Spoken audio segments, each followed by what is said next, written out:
Hey everyone, welcome to the video. Got my cheat sheet for today's only main slate for today on DraftKings. Before I continue though, if you could leave a like, subscribe to the channel, hit that notification bell so you don't miss out on my new videos, I would really appreciate that. You can also follow me on Twitter at ChrisPennell16. If you'd like access to my entire MLB sheet and my Slack chat, the link is in the description below for my Patreon. Anyway, before we get into the MLB side of this video, I want to do a plug for my NFL content that's going to be coming out for week 1. And I don't know if you guys know this, but I know I pretty much just do MLB and NASCAR in here. And I didn't really do anything. I didn't do anything at all for preseason because it's preseason. But for when NFL regular season starts up, I am going to be doing content for that. And I do have like an NFL sheet for that. I'm going to be doing some extra stuff on there. Maybe even a live stream Q&A if that would be something you're interested in. I wanted to do that for MLB, but it's just hard to do that kind of on a daily basis because I don't know what I'm going to be doing during the day around a certain time. And I don't want to pick a certain time and not be able to do it.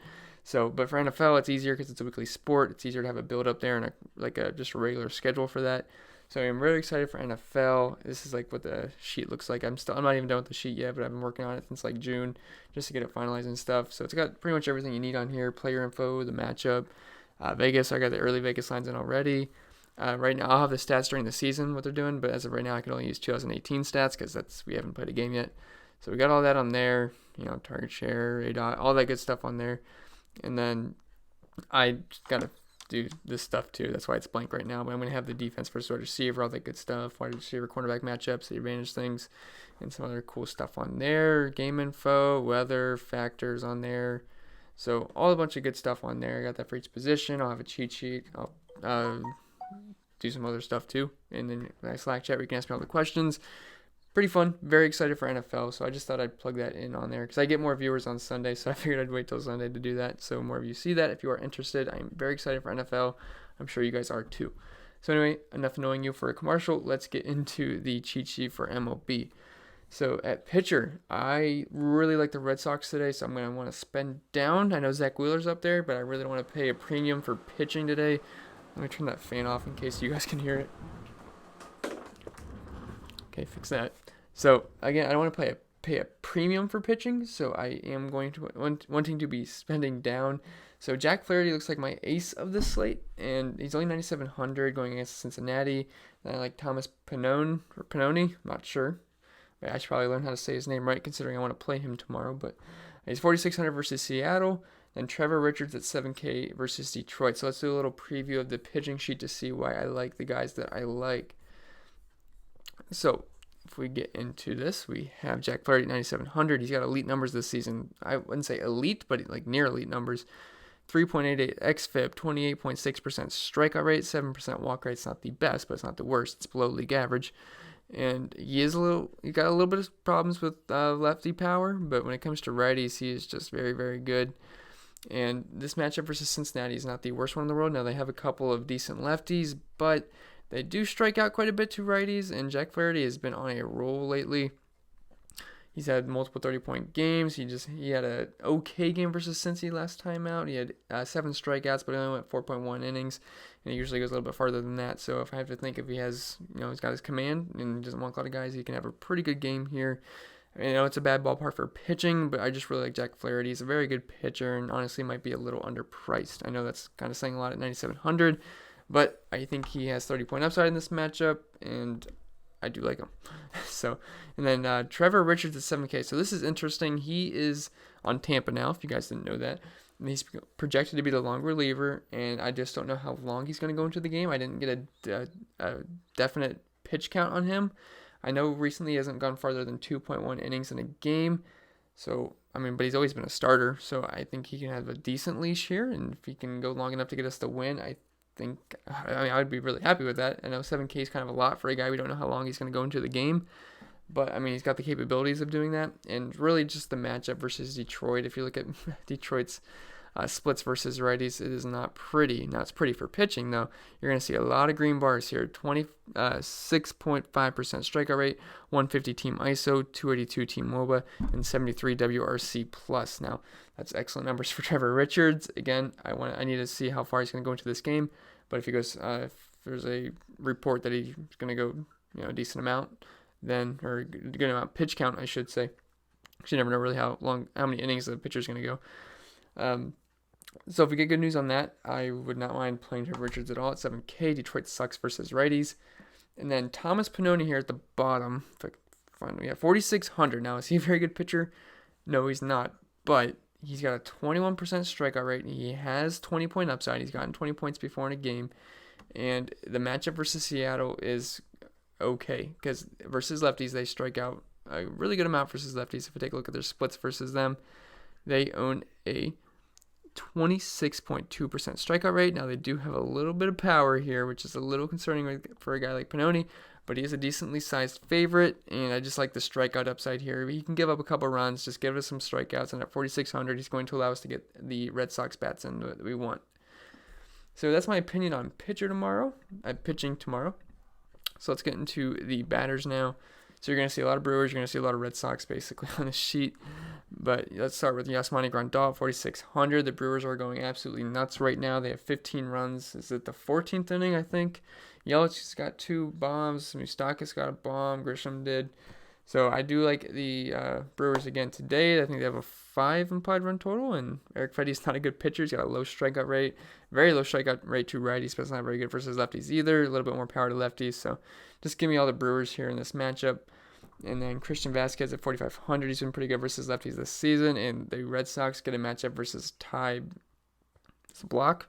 Let's just call him Bloch. He's not that good anyway, so I guess he doesn't really deserve name recognition here. But he's very, very bad. And I think the Red Sox just absolutely mash here. They have the highest implied run total of the slate. I think Eovaldi is a negative 300 something favorite, and the game has like 11.5 over under right now. So the Red Sox are implied a lot of runs tomorrow. So I definitely like the Red Sox. I want to get as many as I can in my lineup. Then Sandy Leon, if he's in the lineup at only 2,700, I think he's a fine play. He's better versus lefties. And the Orioles bullpen's bad anyway, so I think the Red Sox just absolutely go nuts here. But the Red Sox always seem to suck when they're chalk, so they're probably going to go get 2 runs and destroy all of our stacks. And then at first base, we have Paul Goldschmidt at 4,200 versus Alex Wood. Alex Wood is susceptible to righty power. Paul Goldschmidt's pretty good versus lefties. It's a good ballpark for hitting. Sign me up for Paul Goldschmidt tomorrow with that price tag. And Sam Travis at 3,800 versus Ty Bloch, I think. Apologize. I always try to say the guys' names right because I hate saying them wrong, but Sam Travis, he's been pretty good versus lefties. He's probably going to hit 5th or 6th in the lineup, and I like that price tag on him. He's cheap exposure to the Red Sox lineup, and I expect him to be pretty popular. Then Eric Thames at 4,300. He just hit a home run not too long ago. I saw that. And Eric Fedde, again, not a very good pitcher. Love all the Brewers. Second base, we got Keston Hiura. I think I'm saying that right. He's 5K versus Eric Fedde. Fedde's got a really low strikeout rate to righties. Hiura's been very good this season. And yeah, he hits righties well, so I see no reason that you wouldn't like him. I guess the price tag would be a reason, but I do think he's a fantastic play. Mike Moustakas, he is just too cheap. I know he was kind of in a mini slump here, but he's having a pretty good game right now. He's way too cheap. I expect him to have high ownership tomorrow, especially at a position that is not very good. I filled out the second base position last because I was looking through it. I was like, oh, these guys suck. So I just moved down. So I like Moustakas, and then Joe Panik's a little too cheap as a lefty versus Glenn Sparkman, especially if he gets a nice spot in the order. And he's on the Mets now, if you guys didn't know that. And then at third base, we got Manny Machado versus Jason Vargas, the lefty. Now, Machado is one of the best players in the league versus left-handed pitching. Vargas does give it up a little bit to righties. Now, he's had a pretty good season so far, so I don't love picking on him. But the Padres do have a 5 implied run total. And I do like the righty power bats on the Padres, especially Machado with that reduced price tag of 4,100. Then we have Anthony Rendon versus Chase Anderson. Now, he's really expensive. I expect him to have no ownership, but Chase Anderson is a reverse splits righty. So in terms of giving up more power and a higher WOBA to right-handed bats, Anthony Rendon's good versus righties and lefties, so I don't mind if you want to use Rendon at lower ownership tomorrow. And then Rafael Devers at 5,700 versus Ty Bloch versus in the Orioles bullpen. Devers, I know it's versus a lefty, so a lot of people aren't going to play Devers, but if you want to full stack the Red Sox and get a little different, I imagine Devers is going to be the guy that most people leave off their stacks, and they're going to get to that bullpen pretty soon, I would imagine. So I don't think Devers should have a problem here. And he actually did homer off a lefty tonight, and was it Paul Fry, I think? And then shortstop, we have Xander Bogaerts at 5,400. He's been good versus lefties this season, and again, sounds like a broken record, but give me all the Red Sox I can handle tomorrow. Bo Bichette, 4,800. He's awesome, and Kikuchi is not awesome, so it just makes perfect sense to me to like Bichette. I do like the Blue Jays tomorrow. They have a pretty high implied run total. Now, Vlad is getting an MRI, so I don't think he's going to be in the lineup, but if he is, I wouldn't mind using him either. But again, I doubt he's in the lineup.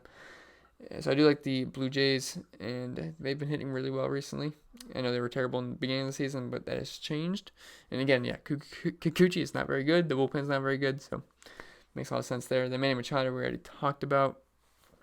In the high-end outfield, we have JD Martinez as my favorite play on the slate, 5,400 versus a very, very bad lefty, and the Orioles bullpen sucks.